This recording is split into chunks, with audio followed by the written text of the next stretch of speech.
Hello friends, મુદ્રિકાસકુક માં સ્વાગત છે તમારું। આજે હું તમારી સાથે શેર કરીશ દાણેદાર મગજના લાડુ।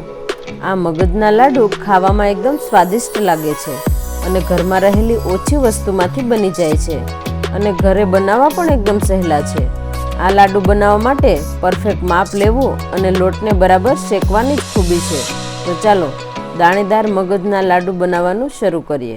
મગજના લાડુ બનાવવા માટે મેં અહીંયા 500 ગ્રામ ચણાનો કરકરો લોટ લીધો છે, આ રીતનો। તો આ લોટ તમને કોઈ પણ સુપર સ્ટોરમાંથી મળી જશે। તો 500 ગ્રામ લોટની સામે મેં અહીંયા 300 ગ્રામ બુરું ખાંડ લીધી છે। બુરું ખાંડ જો ન હોય તો તમે અહીંયા દળેલી ખાંડનો ઉપયોગ કરી શકો। અને 300 ગ્રામ ઘી લીધું છે। જેટલો લોટ લીધો છે એ લોટના અડધાથી થોડું વધારે ઘી અને બુરું ખાંડ લેવાની છે। સૌથી પહેલાં એક વાસણની અંદર લોટ એડ કરીશું। તો હવે આની અંદર મોણ એડ કરીશું। તો અહીંયા આપણે 300 ગ્રામ ઘી લીધેલું છે એમાંથી જ મોણ એડ કરવાનું છે। તો હું અહીંયા 4 મોટી ચમચી મોણ એડ કરું છું। આપણે અહીંયા ઘી પીગાળેલું જ લેવાનું છે।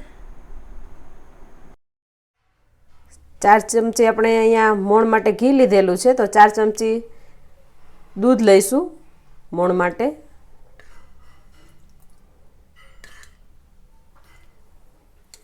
હવે મોણને બરાબર આ રીતે મિક્સ કરીશું હાથની મદદથી। ઘી અને દૂધ છે આ રીતે મિક્સ થઈ જાય લોટ સાથે એવી રીતે મોણ આપી દઈશું।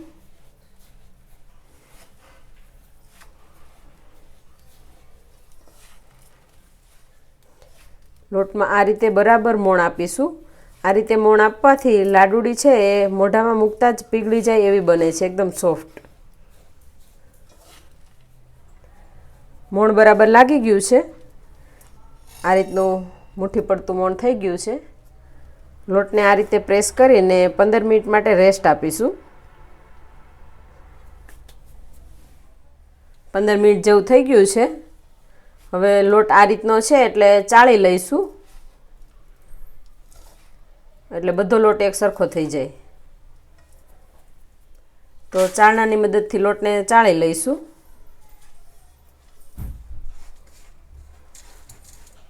આ રીતે લોટ ચાળવાથી જે આની અંદર લમ્સ છે એ ભાંગી જશે, એટલે એક સરખું ટેક્સચર થઈ જશે।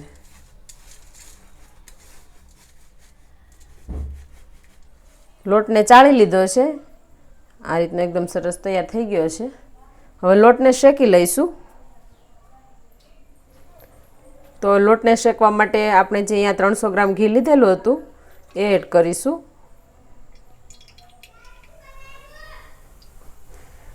હવે આપણે જે ચાળીને લોટ તૈયાર કરેલો છે એ એડ કરીશું। અહીંયા આપણે મોટું વાસણ લેવાનું છે લોટને શેકવા માટે, કેમ કે ચણાનો લોટ છે એટલે એ ફૂલે ઘીમાં શેકશું ત્યારે, એટલા માટે વધારે મોટું થોડું વાસણ હોય તો હલાવતા બરાબર ફાવે, એટલા માટે મોટું વાસણ લેવાનું છે।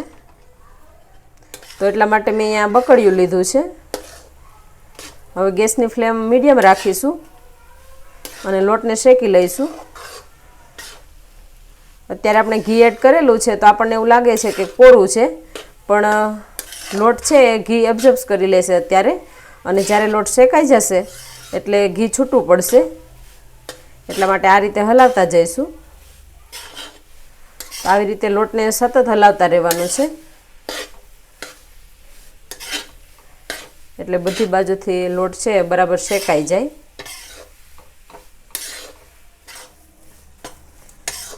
લોટનો કલર ચેન્જ થતો જાય છે અને ઘી પણ છૂટું પડતું જાય છે।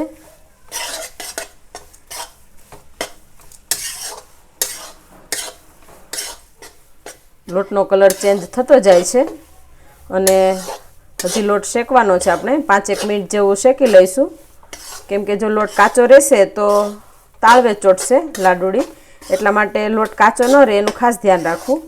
તો હજી આપણે 5-1 મિનિટ જેવું શેકી લઈશું। લોટ શેકાઈ ગયો છે, તો લોટને શેકાતા 20 મિનિટ જેવું લાગ્યું છે મીડિયમ ગેસની ફ્લેમ પર। લોટમાંથી ઘી પણ છૂટું પડી ગયું છે। અને આ રીતનો લોટ હલકો થઈ જાય એટલે સમજી લેવાનું કે લોટ શેકાઈ ગયો છે. તો હવે આની અંદર થોડું દૂધ એડ કરીશું. તો મેં અહીંયા અડધી વાટકી જેટલું દૂધ લીધું છે એ એડ કરીશું. માપમાં જોઈએ તો 1/4 કપ હતું. તો અહીંયા દૂધ એડ કરવાથી લાડવી છે એકદમ કણીદાર બનશે. હવે આ રીતે હલાવતા રહીશું. ગેસની ફ્લેમ લો રાખીશું.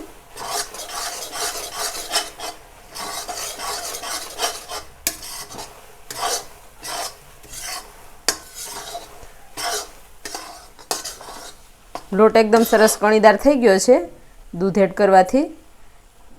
તો હવે ગેસની ફ્લેમ બંધ કરીને લોટને બીજા વાસણમાં કાઢી લઈશું. આ રીતે બીજા વાસણની અંદર કાઢી લઈશું. બકડિયું ગરમ હોય એટલા માટે આપણે એની અંદર નથી રાખવાનું. લોટને આ રીતે છૂટો છૂટો કરી દઈશું એટલે એકદમ ઠરી જાય. આપણે અહીંયા લોટને એકદમ ઠરવા દેવાનો છે, પછી આપણે આની અંદર ખાંડ એડ કરવાની છે. જો લોટ ગરમ હશે તો ખાંડમાંથી પાણી છૂટશે અને આપણે લાડુડી નહીં બને. એટલા માટે આ રીતે છૂટો કરી દઈશું એટલે ઠરી જાય. લોટને શેકીને ઠરવા માટે રાખેલો હતો તો લોટ એકદમ સરસ ઠરી ગયો છે. હવે આની અંદર ખાંડ એડ કરીશું. અહીંયા આપણે એ વાતનું ખાસ ધ્યાન રાખવાનું છે કે લોટ છે બિલકુલ ગરમ ન હોવો જોઈએ. જો લોટ ગરમ હશે તો ખાંડનું પાણી થશે અને લાડવી બરાબર નહીં વળે. લોટ ઠરી ગયો છે. હવે મેં અહીંયા 300 ગ્રામ બુરું ખાંડ લીધેલી છે એ એડ કરીશું. આ રીતે થોડી થોડી એડ કરતા જઈશું અને મિક્સ કરતા જઈશું. અહીંયા તમે જે પ્રમાણે ગળ્યું ખાતા હોય એ પ્રમાણે ખાંડનો ઉપયોગ કરી શકો.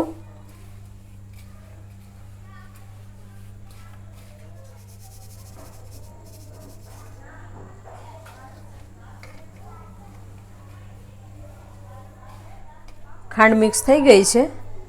હવે એલચીનો પાવડર એડ કરીશું, અડધી ચમચી જેટલો. થોડો જાયફળનો ભૂકો એડ કરીશું.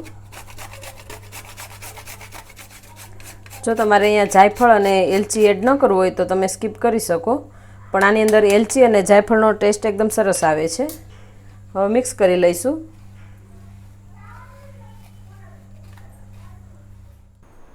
મિક્સર તૈયાર થઈ ગયું છે. હવે આમાંથી લાડુ બનાવી લઈશું. આ રીતે હાથેથી પ્રેસ કરીને લાડુ બનાવી લઈશું. તમારે જે સાઈઝના લાડુ બનાવવા હોય એ સાઈઝના તમે બનાવી શકો. તો આ રીતનો લાડુ બની ગયો છે એકદમ સરસ. તો હવે આવી રીતે આપણે બીજા લાડુ પણ બનાવી લઈશું.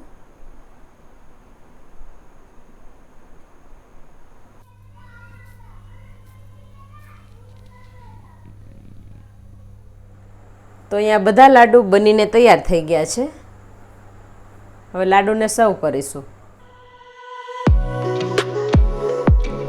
મોઢામાં મૂકતા જ પીગળી જાય એવા દાણેદાર મગજના લાડુ બનીને તૈયાર છે.